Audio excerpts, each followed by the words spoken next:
Thank you very much. Good morning. Thank you for the opportunity to speak with you today. My name's Scott Travers. I'm the president of the Society of United Professionals, Local 160 of IFPTE.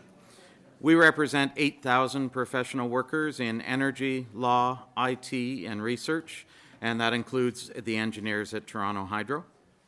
As an expert of energy policy, I wanted to discuss one specific component of the long-term financial plan with you, and that is the potential Toronto Hydro privatization. Less than 2 years ago, thousands of Torontonians wrote to you, Mayor Tory, and to their city councillors to oppose Toronto Hydro privatization. Polls at that time confirmed that selling off the utility was deeply unpopular, with almost 7 in 10 Torontonians opposing the idea. In fall of 2016, to your credit, Mayor Tory, you affirmed your support for keeping Toronto Hydro public. But now we are concerned to find that in the long-term financial plan, hydro privatization is back on the table as a key action. Beyond political considerations, privatization is simply bad policy. The long-term financial plan speaks to the desire for sustainable, long-term solutions to Toronto's budget crunch. Selling even a portion of Toronto Hydro undermines that very goal.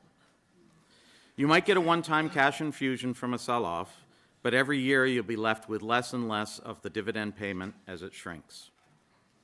As an example, look at the sale of Hydro One. The government insisted that its use of the cash from the Hydro One sale would be so smart that it was worth losing the dividend. But when that privatization was assessed by the Financial Accountability Officer, he found exactly the opposite. Trading the annual dividend for a one-time cash infusion is shortchanging Ontarians. The FAO has said that the taxpayers would have saved $1.8 billion if the Ontario government had not used the sale of Hydro One assets to fund investment. The reality is Toronto Hydro performs well as an investment. According to analysis done by former TD chief economist Doug Peters back in 2016, over the last decade, Toronto Hydro has provided a 5% dividend yield and a 9.4% return on equity. Based on those numbers, this means the city would suffer an $8 million annual loss from the sale of only 10% of Toronto Hydro and a $39 million annual loss from the sale of 49% of the company. And these numbers are conservative because they were done in 2016 before last summer's increase in shares by the city. I'll note that in the current report from Toronto Hydro, they have stated that they're on track for a $49 million dividend in 2018. These numbers add weight to a study that we commissioned from NPR Associates on the economics of electricity distribution in Ontario. That report found that on average, privately owned local distribution companies have higher costs and lower reliability than publicly owned ones. It's no wonder that polls in 2016 showed a strong majority of Toronto voters would not vote for a councillor who supported Toronto Hydro privatization. Mr. Mayor, we welcomed your 2016 decision to put the brakes on privatization. It was the right decision for the City of Toronto. The same sound financial arguments say that the same decision should be made today as was made in 2016. Thank you very much. Thank you, Mr. Travers. Are there questions of the deputy? I see Councillor Davis and Councillor Wong-Tam. So, Councillor Davis, over to you. Thank you very much for coming. I'm not sure if you had the opportunity to read the results of the consultation. I think maybe you made a short reference to it, but the consultation, if you'll see in Appendix 3, said there was very strong opposition from the public to the sale of assets, especially those supporting vital services or those generating revenue for the city. You also gave us some information about what the public feels about the privatization of Toronto Hydro. Could you just tell us again what it was that you, those statistics you quoted about the public's opposition to the sale of Toronto Hydro? Yes, there was a poll conducted in 2016, and over 70% of the public were opposed to the sale of Toronto Hydro.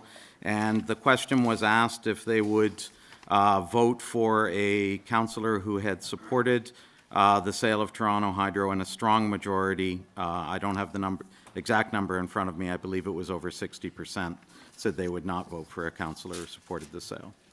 I wanted to just ask, with respect to seeing the option or exploring the option of privatization and any sell-off of hydro, again in this long-term fiscal plan, recognizing that it was only 2016 that we made some very clear, set out some clear political direction in the city.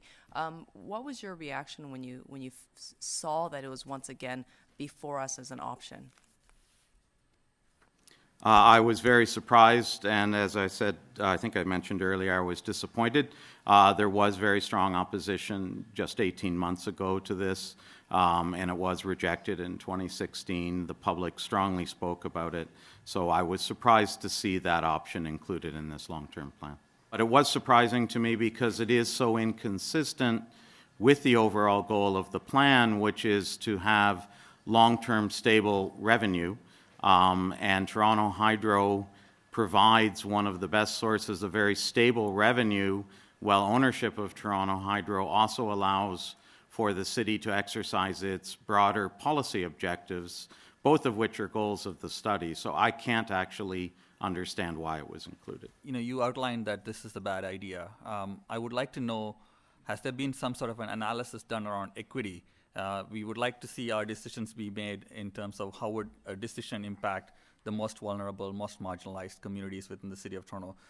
Can you tell us a little bit more about if there has been any consideration given through your analysis on what kind of impact this would have on the most marginalized populations in the city?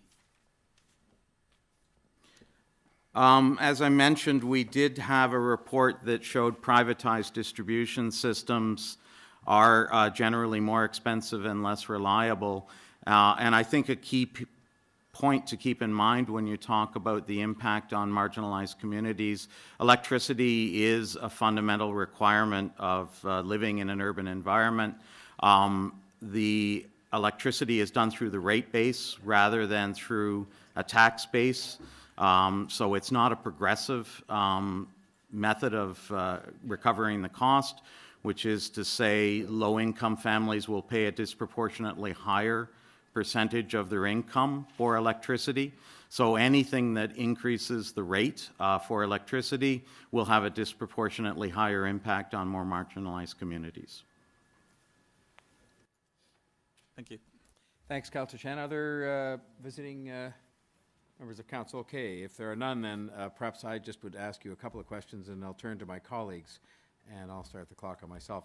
Sir, thank you again for coming. First of all, just looking at the report here, would you also agree with me there is no recommendation actually in this report?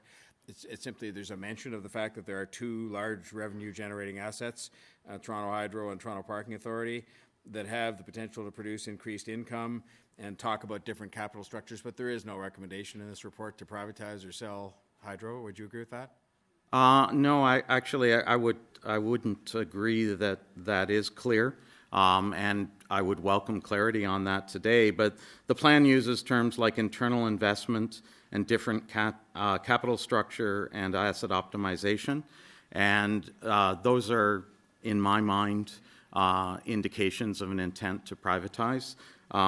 Similarly to what we saw in Hydro 1, where the position going into the process by the government was unlocking value, and then it was later revealed that that was meant to be clearly privatization.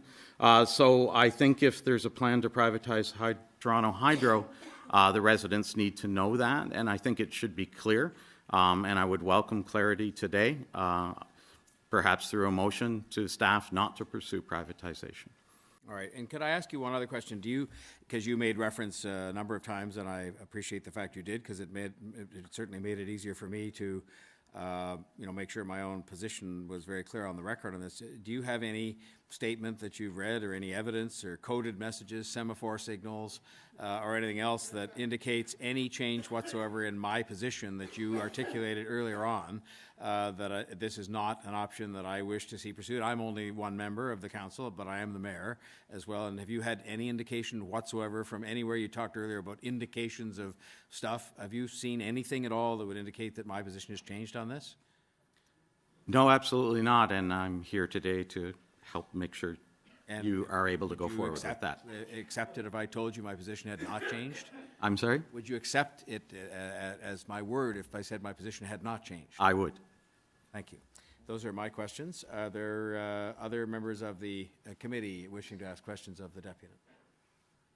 Okay, well, thank you very much, Mr. Travers. We appreciate your time.